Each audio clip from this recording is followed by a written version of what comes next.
Ada satu pertanyaan yang sering diajukan netizen terkait insiden tenggelamnya kapal selam Nanggala 402. Masyarakat mempertanyakan, mengapa para awak kapal tersebut tidak lekas keluar dari pintu darurat untuk menyelamatkan diri? Pertama, perlu diketahui bahwa pintu darurat yang ada di kapal selam tidak bisa dibuka dengan leluasa. Umumnya kapal selam telah dirancang jauh lebih rumit supaya tidak bisa dimasuki air laut. Sebagai pengganti, telah tersedia kompartemen penyelamat di mana bagian tersebut tidak bisa dimasuki air. Kompartemen ini memiliki sistem isolasi walau bagian kapal lain telah bocor. Mantan Kepala Kamar Mesin 402 Mayor Laut, Ignatius menambahkan, dalam operasi kapal tersebut terdapat 2 prosedur keluar darurat, yakni rush escape dan tower escape.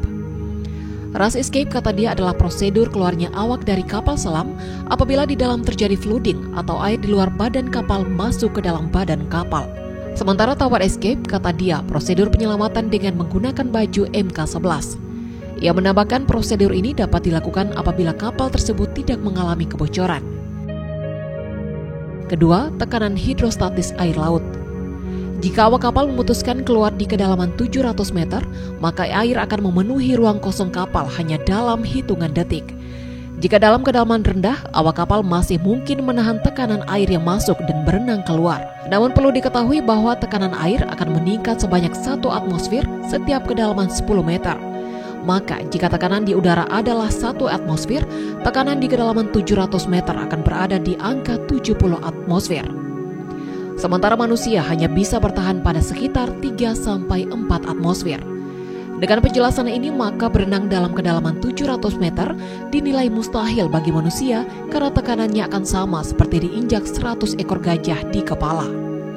Selain itu, dalam hitungan detik, gendang telinga juga akan pecah.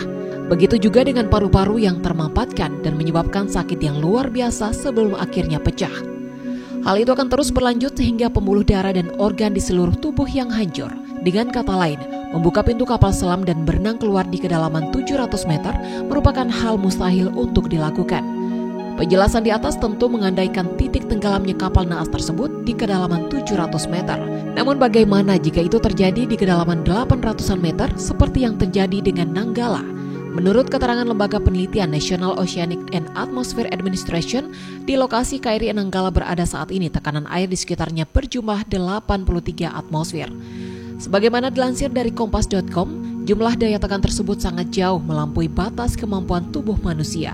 Jika dicontohkan, tekanan sebesar itu sama dengan kamu diinjak sekitar 200 gajah dewasa dalam satu waktu. Orang awam bisa saja berpikir prajurit TNI Angkatan Laut dibekali dengan kemampuan berenang yang sangat andal, tapi banyak orang lupa bahwa manusia punya batasan terutama saat menyelam di laut dalam. Mereka tak menghitung ataupun bahkan tak mengetahui bahwa semakin dalam laut, semakin tinggi pula tekanan di dalamnya. Ketiga, bagaimana jika kecelakaan? Kemungkinan lain juga diungkapkan mantan Kepala Kamar Mesin KRI Pasopati, Kolonel Laut Purnawiraman Aji Sularso. Ia menilai tenggelamnya KRI Nanggala 402 di perairan utara Bali disebabkan oleh kecelakaan. Dugaan ini ia simpulkan dari sejumlah laporan di lapangan. Sesaat sebelumnya kapal selam itu hilang kontak pada Rabu 21 April 2021. Menurut dia, dari pandangan teknis yang paling rasional itu adalah kecelakaan. Demikian ujar Aji dalam diskusi di acara Akbar Faisal Unsensor Senin 26 April 2021. Aji tak menyalahkan profesionalisme kru yang bertugas saat itu. Pasalnya, dari laporan yang ia ketahui, KRI Nanggala 402 sebelumnya sudah melakukan penyelaman di perairan Madura menuju ke lokasi latihan tersebut. Hal ini membuktikan kapal menyelam dengan bagus di utara Pulau Jawa dan sudah memenuhi semua prosedur. Permasalahannya, kata Aji, diduga terjadi dalam proses menuju menyelam. Ia hilang kontak begitu masuk ke dalam air. Tak ada gelombang air pun yang muncul ke permukaan. Aji menduga ada kesalahan pada waktu prosedur pembebanan air di tangki pemberat pokok di bagian depan. Tangki air itu berfungsi untuk menenggelamkan kapal. Katu pembuka air di sana memang paling besar karena bagian itu cenderung lebih ringan sebab membawa torpedo. Menurutnya pada saat membuka katu bersamaan, yang depan ini terlalu banyak. Karena terlalu banyak maka kapal pun menukik. Begitu kapal menukik terlalu cepat dan jika sudutnya di atas 45 derajat, maka personil akan berantakan dari posisi mereka dan akan tergusur ke depan. Posisi menukik kapal ini, kata dia, akan terjadi dengan cepat. Ini yang ia duga membuat KRI Nanggala 402 hilang kendali dan akhirnya tenggelam.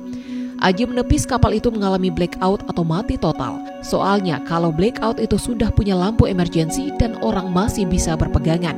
Katupnya akan dipegang terus untuk menenggelamkan dan mengapungkan kapal.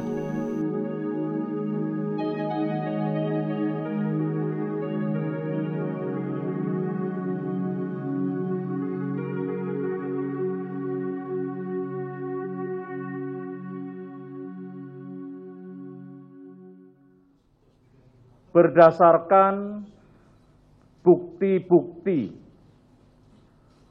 otentik tersebut, dapat dinyatakan bahwa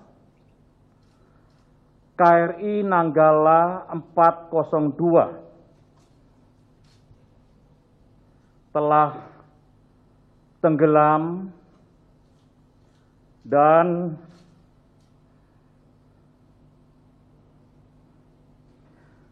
seluruh awaknya telah gugur.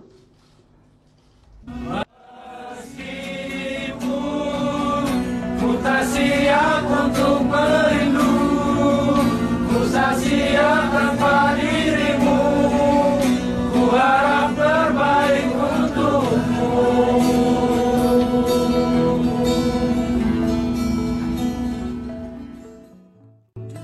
Assalamualaikum warahmatullahi wabarakatuh. Saya telah mendapatkan laporan dari Panglima TNI dan Kasal tentang upaya pencarian dan penyelamatan kapal selam KRI Nanggala 402 pada hari Sabtu 24 April 2021 kemarin.